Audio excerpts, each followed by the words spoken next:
Hello YouTube, Droid Freak here, and welcome to FreakCraft 2.0 Episode 7. In this episode, we're going to talk about the future. Oh yeah, time travel. Well, not really. Going to talk about some future plans, mostly. This is going to be sort of a talky episode, so if you like my videos for the more action-packed stuff, then you might want to just skip this one, although it'll let you know what's coming in the future. So I cut myself off there because I started rambling and going off topic already, which is kind of a bad thing if it's a talky episode. Anyways, so there's this 1.8 update that's coming. You might have heard about the snapshot that came out last week, I guess last week now, but less than a week ago, basically. There was a snapshot that came out, the first 1.8 snapshot, the first snapshot of 2014, the first snapshot in like a month or more, and it has so many things in it. Oh yeah, there's so much cool stuff coming in the snapshot. First of all, I'd like to talk about enchanting. I was considering, before I knew about the snapshot, starting like an enchantment shop in Spawn where I would sell custom enchantments.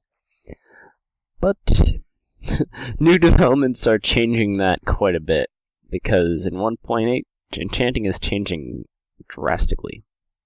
First off, you need a lapis for enchanting, which is kind of lucky because I've been like buying and collecting a lapis, so I have quite a bit of lapis saved up, so I'm pretty good on that front. So enchanting requires a lapis now, which honestly I don't think will be a big deal for me, because I'm a lapis hoarder. What can I say? I have all the lapises. Yeah, there's that. But on a more positive note, enchanting now.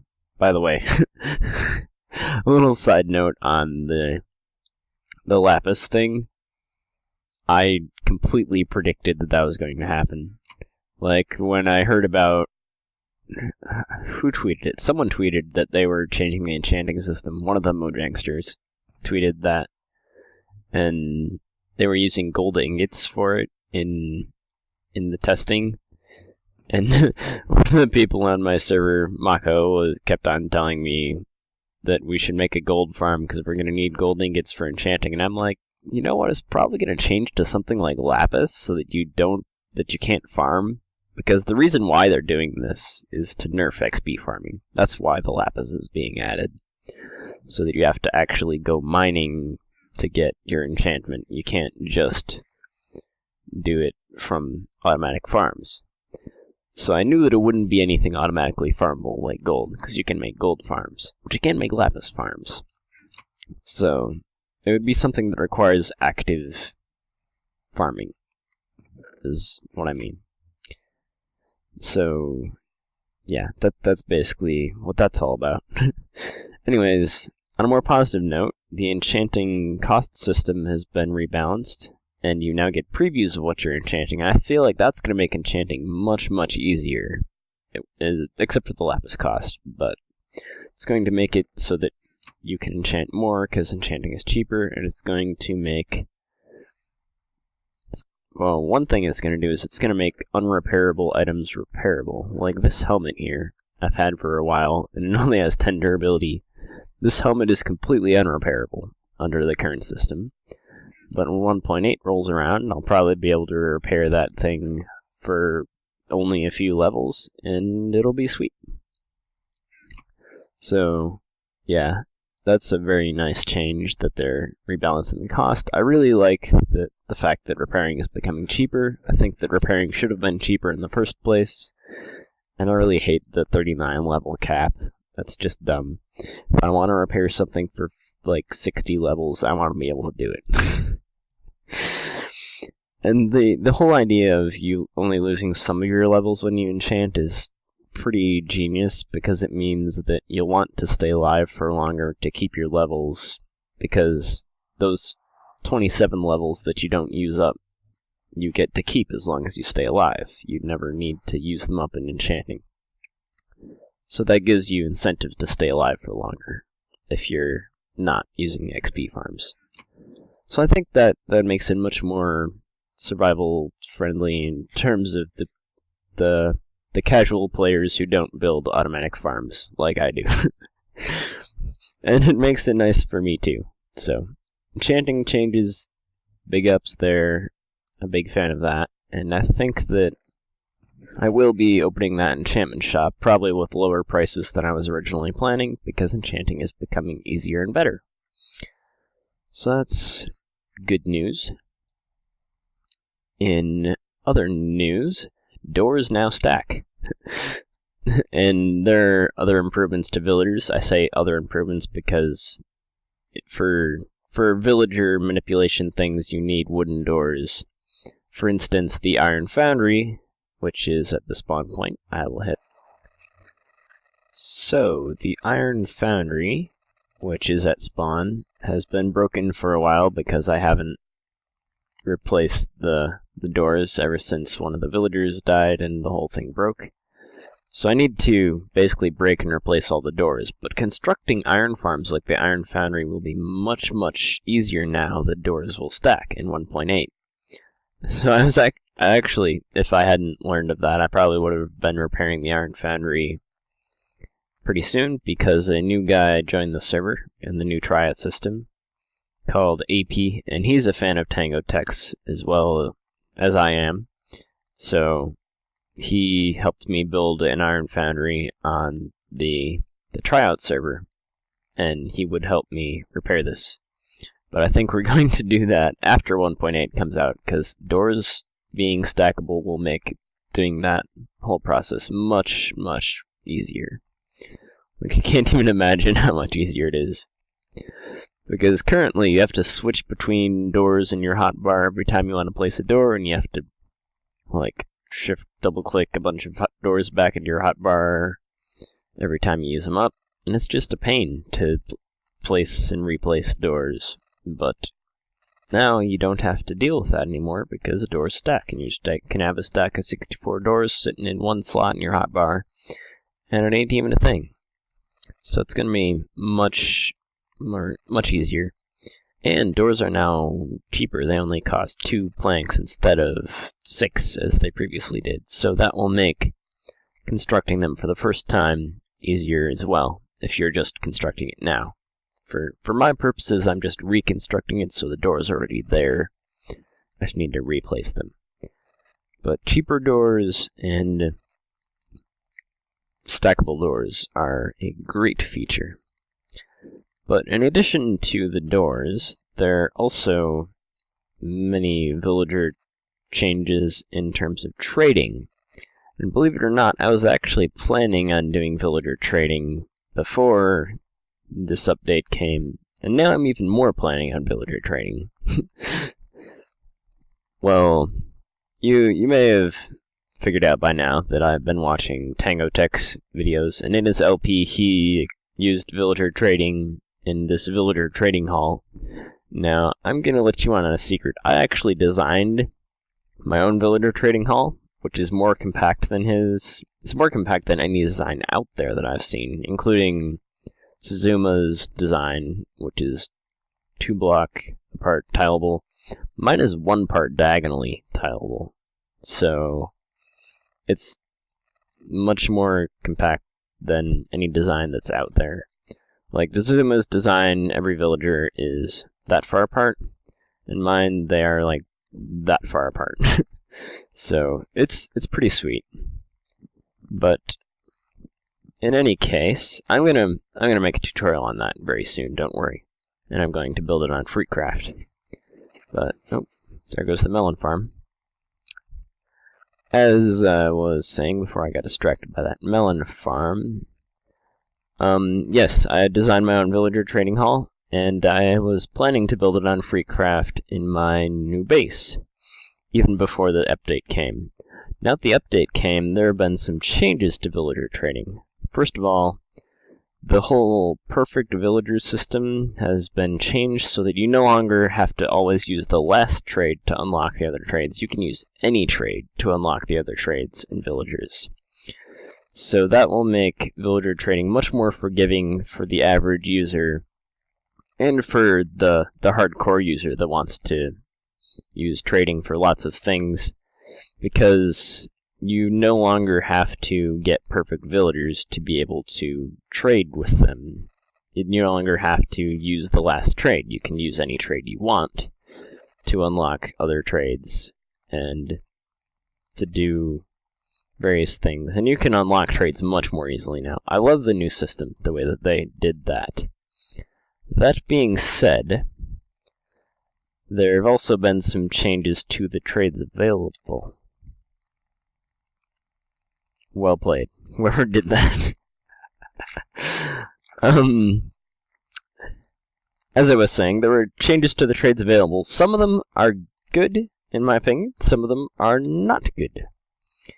Most of them are good. There's some new trades from this guy called the Cleric, who are very, very nice. First of all, the Cleric accepts rotten flesh and ender pearls for emeralds. And the emerald trade can be as low as like 2 or 3 emeralds, ender pearls for emeralds, I think. Now that is a steal. Anyone who has an Enderman XP farm has way too many ender pearls. So if you can turn ender pearls into emeralds at that cheap of a rate, you can get basically infinite emeralds from that guy. And rotten flesh is another thing that people who have mob farms have plenty of. So I feel like that Cleric guy is going to get a lot of use from me and from anyone else who does villager trading, because those ender pearls for emeralds, now that is an OP trade. Now, I mean, not so OP early on in a survival scenario where you only have access to the overworld, but as soon as you get access to the end, that is OP. Because if you have an Enderman XP farm, you have more ender pearls than you know what to do with until this rolled along. Then you know what to do with them. You know to turn them into emeralds.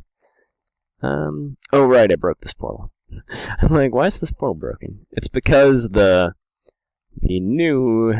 had to move this portal to make the portals link up, and that one too.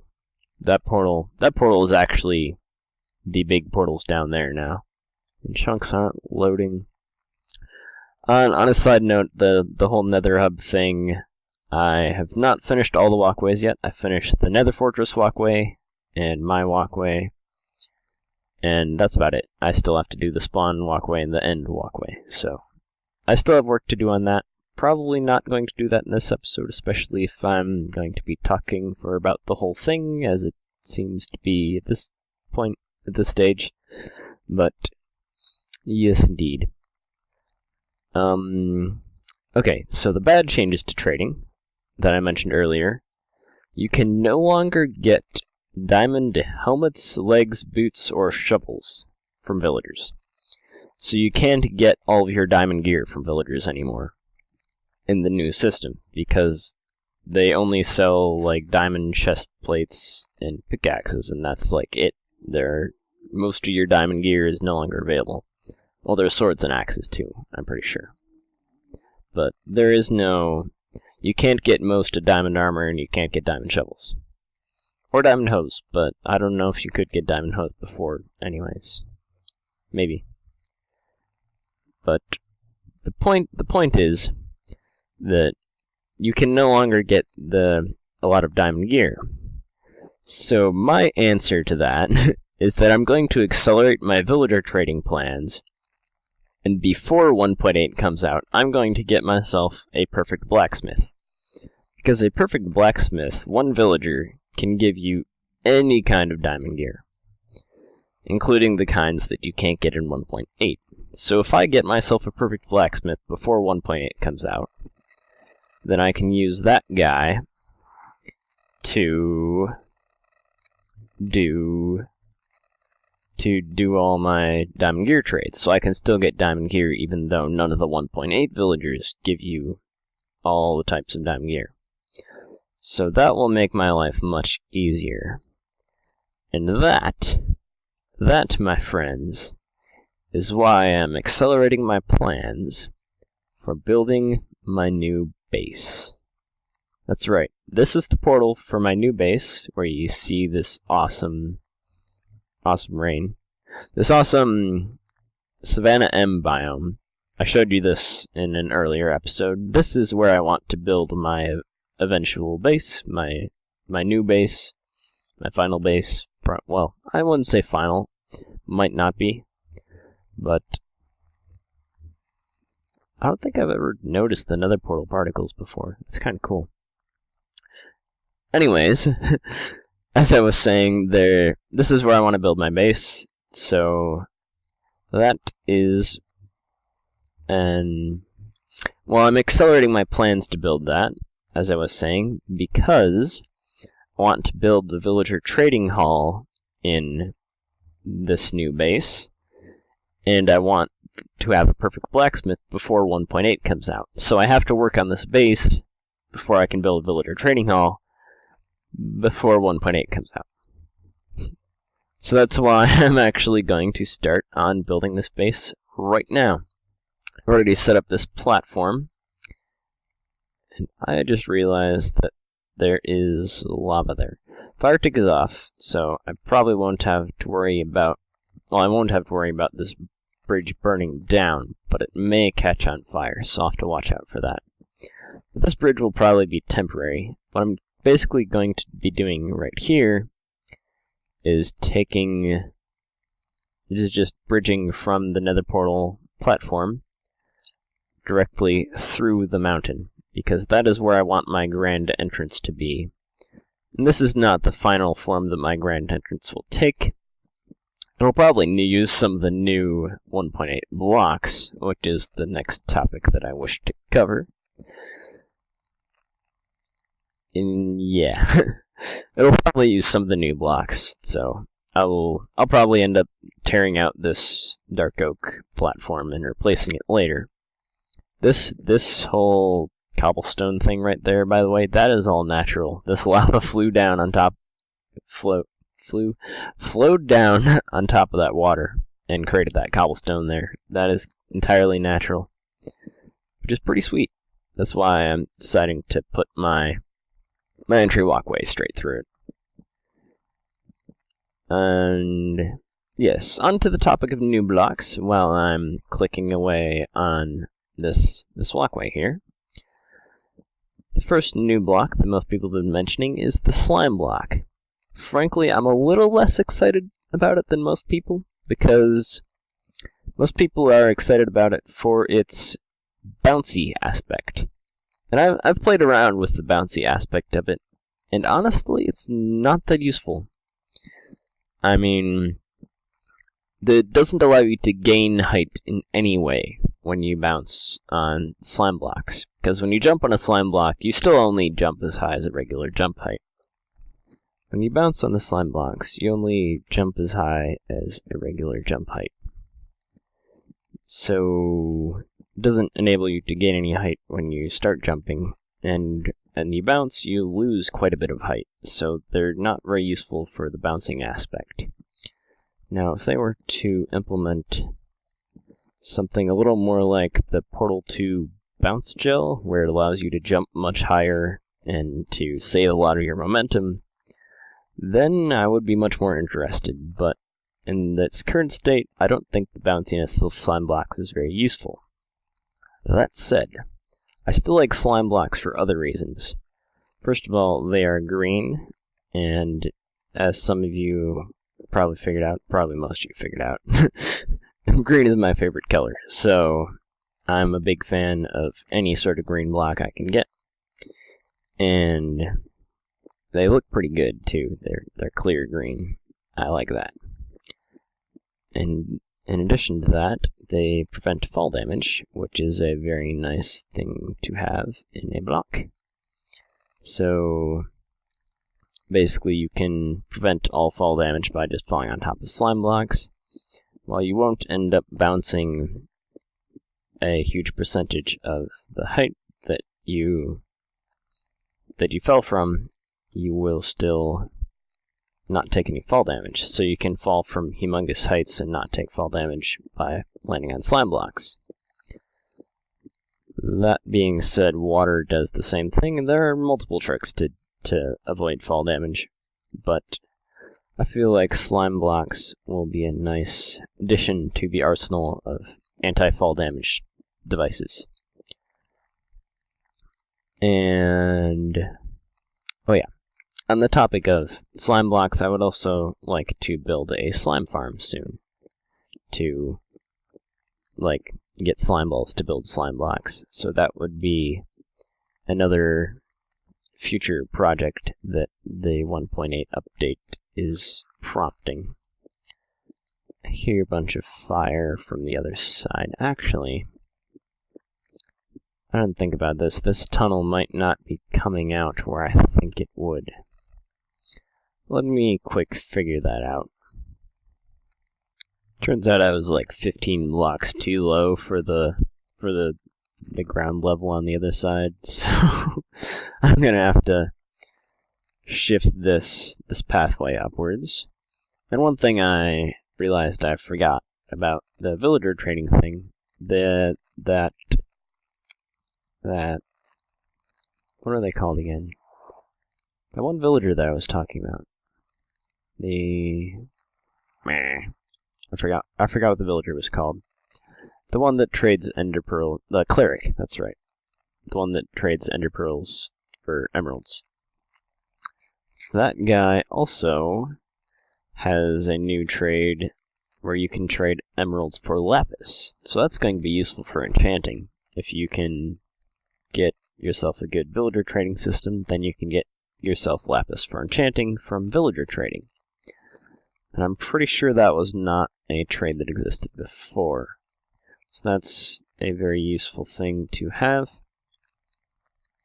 And I'm just gonna like fill this place in with cobblestone and then cover the outside with smooth stone. And I guess I'll just keep talking now that I'm recording. In addition to the new slime blocks, there are also lots of new stone blocks. There are 6 new stone types, well, 3 regular and 3 polished versions, and there are crafting recipes for a couple of rare blocks, in particular the chiseled stone brick, which you could not obtain in any quantity, really, beforehand. You could get like 3 from every jungle temple you found, and in 1.7 biomes, jungle temples are super rare, so, well, jungles are super rare, and temples don't spawn in every jungle, so you're like basically screwed if you want to build with them ever, so there's that. I don't have any smooth stone on me. I will go get some with my better use my silk touch on that. Yeah. Anyways, as I was saying, there are a bunch of new blocks, and I have some plans for those, which I will discuss in a little bit. I really hate it when slimes trample my crops. Trample my craps. There are just so many slimes down here that just keep on trampling these craps. It's kind of annoying. I should do something about that. And I'm just grabbing some stone and smooth stone down here. That's why I'm down here. I think there might be smooth stone around. If not, I can just snag some with my silk touch.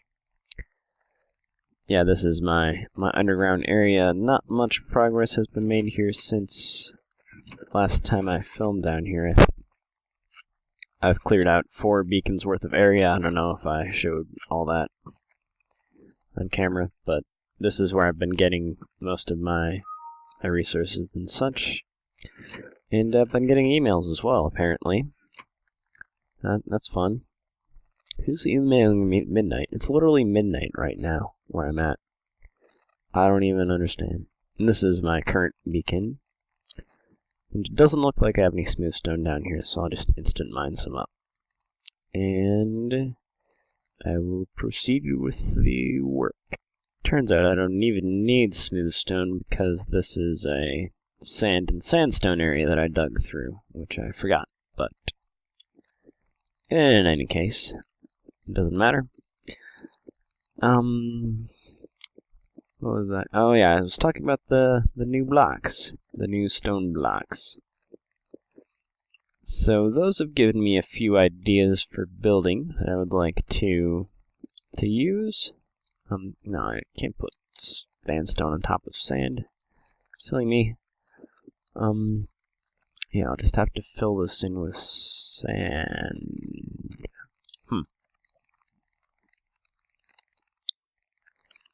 Oh, this bit should be sandstone.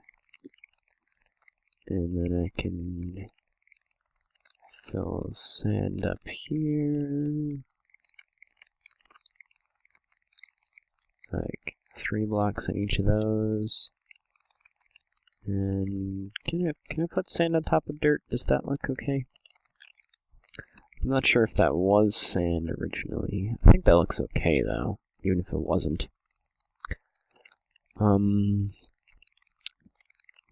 As I was saying, the new stone blocks have given me, or the new and newly craftable stone blocks have given me some ideas about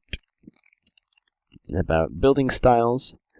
I think I'm going to adjust my style for the planned spawn village type structure. It's not really a spawn village per se, because it's not at the server spawn, but it would be like the main village, the server. I mean, it's sort of like the new hermit town on Hermitcraft isn't actually at the spawn, but it's like a spawn village type structure, you know, like a town place, where the original spawn point was the one that I showcased in the like preview type video thing.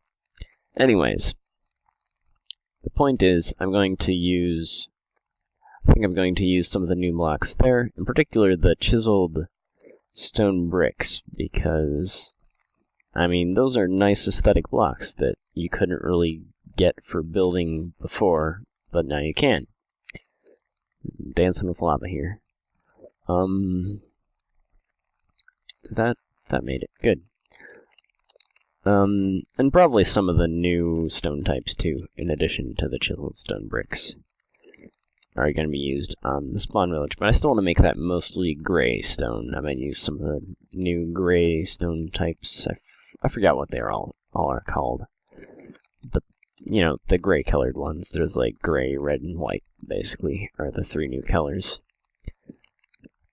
So yeah, I'll probably use some of the gray stuff on that. And in addition to that, those new stone types have given me an idea for the style of my base, this whole Savannah M base place. I think I'm gonna make it like sort of a rustic log cabin type feel. I mean, not log cabin per se, but I mean the idea being that it's like nature themed, so it'll be like with lots of wood and natural looking stone, which is where that new stone comes in, because it's a more natural looking alternative to the flat gray stone that you usually get in Minecraft, because it has different colors. So I think I'll use multicolored stone and wood, maybe some hardened clay too. We'll see. Probably like earthy colored hardened clay, none of this like cyan and green stuff that I've been using, but like natural colors is what I'm going for with the color, the design scheme of this. And that's a large part of the reason why I'm just building it out of plain dark oak wood planks right now, because I want to make it out of like materials that do not exist yet.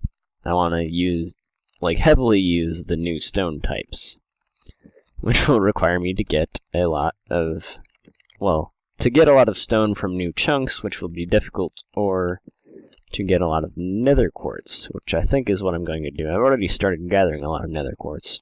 Because in case you don't know, you can craft the new stone types with nether quartz and cobblestone. So I think that's what I'm going to plan on doing, is just grabbing a ton of nether quartz to craft myself some of those new blocks. and we will see how that goes. This platform is going to get quite a bit higher up just to be able to lead into the floor portion of inside. I didn't realize how high up the valleys inside there were, because, well, they look short compared to the mountain peaks, but apparently they're about halfway up the cliffside. So yeah, I'm gonna have to move up this nether portal. That's gonna be sort of a pain. I will get back to you when I'm done with that. Okay, now I've moved the portal up to the right height. I left that platform down there because I don't think it's actually possible to ender pearl up to this platform from down below. And I'd like to keep this accessible from the ground. I might put in an ender pearl elevator, or more likely I'll put in a way to get in through a valley that's on that side. You can't actually see it from this angle. I'll ender pearl over there to show you. I was thinking of putting the entrance over here, that sort of valley mouth up there, but I decided that I'd want to put the grand entrance on this side through the cliff, because the cliff is definitely the most impressive thing about this biome. And I want my base to be in harmony with nature, to showcase the impressive beauty of this biome, because it really is beautiful. So that's the reasoning behind me putting my entrance right here. That's going to hit me on the head, and I'm going to fall off. Great. It might be a little difficult ender pearling. Make this ender pearl chain, because I would need to get up there. I need to just tilt it ever so slightly forwards. That's gonna make it. Yeah. A little difficult to ender pearl up there. I'm gonna have to do something about that at some point. So I think I've covered most of what I want to talk about, actually, about the 1.8 stuff. Yeah. And the episode is probably gone long enough. So I think what I'm going to do is I'm either going to time-lapse or just skip all of this building process for building my main entrance, and then I'll do an outro once I'm done. Somehow I didn't really account for there being lava, like, right here. I knew that there was lava on the other side. I didn't know that it was right next to the portal. Should be able to survive this, even if I land in the lava. No, I didn't. Good. Yeah. I'm gonna have to do something about that. I think I'll find a way to incorporate the lava into my build eventually, so I don't want to destroy it. But I do want to block it off for now, so the lava doesn't get in my way. So I think I'll just tar pillar up there with cobblestone so I can tell it's not natural, and block it off.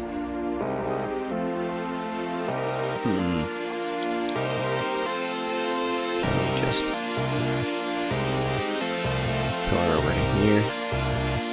Aha, there we go. Now we'll just block off the lava source. Yes, and all the lava will flow down eventually. That's gonna take a while. In fact, I think that's time-lapse worthy.